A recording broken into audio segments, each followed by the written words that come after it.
আজকের পৃথিবীর মানচিত্রের দিকে তাকালে ইরান নামটা শুনলেই চোখের সামনে ভেসে ওঠে এক রহস্যময় আর শক্তিশালী দেশের প্রতিচ্ছবি। কিন্তু আপনি কি জানেন, আজ থেকে প্রায় ১৪০০ বছর আগে এই ইরান বা প্রাচীন পারস্য সাম্রাজ্য নিয়ে এমন কিছু কথা বলা হয়েছিল যা শুনলে বর্তমান সময়ের বড় বড় ইতিহাসবিদরাও চমকে যান। একবার ভাবুন, সেই যুগে পৃথিবীর সুপার পাওয়ার ছিল এই পারস্য। তাদের বিশাল সেনাবাহিনী আর রাজপ্রাসাদের জাঁকজমক দেখে গোটা বিশ্ব থরথর করে কাঁপত। কেউ স্বপ্নেও ভাবেনি এই সাম্রাজ্যের পতন হতে পারে। অথচ আরবের তপ্ত মরুভূমিতে বসে আমাদের প্রিয় নবী হজরত মুহাম্মদ সাল্লাল্লাহু আলাইহি ওয়াসাল্লাম ইরান সম্পর্কে এমন কিছু ভবিষ্যৎবাণী করেছিলেন যা শুনলে আজও গায়ের লোম খাড়া হয়ে যায়। কিভাবে তিনি হাজার মাইল দূর থেকে পারস্যের অহংকারী প্রাসাদের পতন দেখতে পেয়েছিলেন? কেন তিনি বলেছিলেন ইরানের মানুষরাই একদিন সারা বিশ্বে ঈমানের আলো ছড়িয়ে দেবে? আজকের ভিডিওতে আমরা উন্মোচন করব ১৪০০ বছর আগের সেই অজানা সত্য। কল্পনা করুন, সময়টা আজ থেকে ১৪০০ বছর আগে। মদিনার একটি মাটির ঘরে সাহাবীদের নিয়ে বসে আছেন নবীজি সাল্লাল্লাহু আলাইহি ওয়াসাল্লাম। হঠাৎ সূরা জুমুয়ার একটি আয়াত নাজিল হল। সাহাবীরা জিজ্ঞেস করলেন, হে আল্লাহর রাসূল, তারা কারা যারা এখনও আমাদের সাথে মিলিত হয়নি?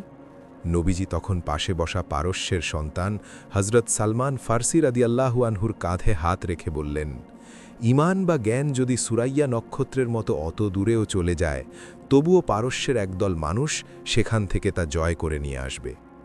ভাবুন তো, আকাশ থেকে নক্ষত্র ছিঁড়ে আনার এই উদাহরণ কেন দিয়েছিলেন? ইতিহাসের সাক্ষী দিচ্ছে।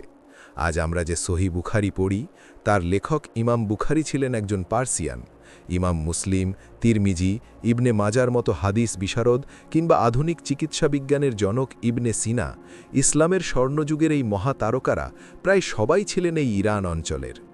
একজন নিরক্ষর নবী মরুভূমিতে বসে যা বলেছিলেন, হাজার বছরের ইতিহাস তাকে অক্ষরে অক্ষরে সত্যি প্রমাণ করেছে। ঘটনা আরও গভীরে যায় ৬২৮ খ্রিস্টাব্দে। নবীজি তখন পারস্য সম্রাট খসরু পারভেজের কাছে ইসলামের দাওয়াত পাঠালেন। খসরু ছিল প্রচণ্ড অহংকারী। সে নবীজির পাঠানো চিঠিটি ছিঁড়ে টুকরো টুকরো করে ফেলল। খবরটি যখন মদিনায় পৌঁছল, নবীজি শুধু শান্ত গলায় একটি কথা বললেন, খসরু যেভাবে আমার চিঠি ছিঁড়েছে, আল্লাহ তার সাম্রাজ্যকেও ঠিক সেভাবে টুকরো টুকরো করে দেবেন। ফল কি হয়েছিল? মাত্র কয়েকদিনের মাথায় খসরুর নিজের ছেলে তাকে হত্যা করে, আর সেখান থেকেই শুরু হয় সেই বিশাল সাম্রাজ্যের পতন। কিন্তু এর চেয়েও রোমাঞ্চকর ঘটনা ঘটেছিল সুরাকা বিন মালিকের সাথে।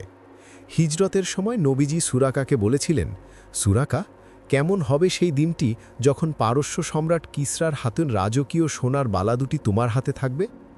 হজরত ওমরের যুগে যখন পারস্য বিজয় হল, ঠিক নবীজির কথা অনুযায়ী সেই বিখ্যাত সোনার বালা মদিনায় এলো। হজরত ওমর রাদিয়াল্লাহু ভরা মজলিসে বৃদ্ধ সুরাকাকে ডেকে সেই বালা দুটি পরিয়ে দিলেন। সাহাবীদের চোখে তখন আনন্দ আর বিস্ময়ের অশ্রু। মরুভূমির যাযাবর সুরাকা আজ বিশ্বের শ্রেষ্ঠ সম্রাটের বালা পরে দাঁড়িয়ে আছে। নবীজি শুধু বিজয়ের কথাই বলেননি, তিনি সতর্ক করেছিলেন শেষ জামানা নিয়েও। তিনি সুনির্দিষ্টভাবে বলেছিলেন ইরানের ইস্পাহান শহরের কথা। সহি মুসলিমের হাদিস অনুযায়ী ইস্পাহানের ৭০,০০০ ইহুদি দাজ্জালের সঙ্গী হবে, যাদের গায়ে থাকবে বিশেষ তায়ালিসা চাদর। আশ্চর্যের বিষয় হল, আজও ইসরায়েলের বাইরে সবচেয়ে বেশি ইহুদি এই ইরানেই বাস করে এবং ইস্পাহান তাদের প্রধান কেন্দ্র। নবীজি আরও বলেছিলেন, কিয়ামতের আগে খোরাসান থেকে একদল কালো পতাকাবাহী যোদ্ধার উত্থান ঘটবে। তাদের মাঝেই থাকবেন আল্লাহর খলিফা ইমাম মাহদি। ইসলামের হারানোর শক্তি যে এই পারস্য আর খোরাসানের পাহাড়েই লুকিয়ে আছে, তা আজ ১৪০০ বছর পর পৃথিবীর অস্থির রাজনৈতিক অবস্থা দেখে সহজেই বোঝা যায়। নবীজি সাল্লাল্লাহু আলাইহি ওয়াসাল্লামের প্রতিটি ভবিষ্যৎবাণী আমাদের একটিই শিক্ষা দেয়, সত্যের বিজয় অনিবার্য। তিনি পারস্যের সম্পদের প্রাচুর্য দেখে সতর্ক করেছিলেন যে অতিরিক্ত বিলাসিতা যেন আমাদের ধ্বংস না করে। আজ আমাদের সামনে সেই সম্পদ আছে, কিন্তু ঈমানী শক্তি কি আছে? বন্ধুরা, ১৪০০ বছর আগের এই নিখুঁত তথ্যগুলো আপনার মনে কি কিছুটা হলেও নাড়া দিয়েছে? নবীজির এই মোজেজাগুলো নিয়ে আপনার মূল্যবান মতামত অবশ্যই কমেন্টে জানান।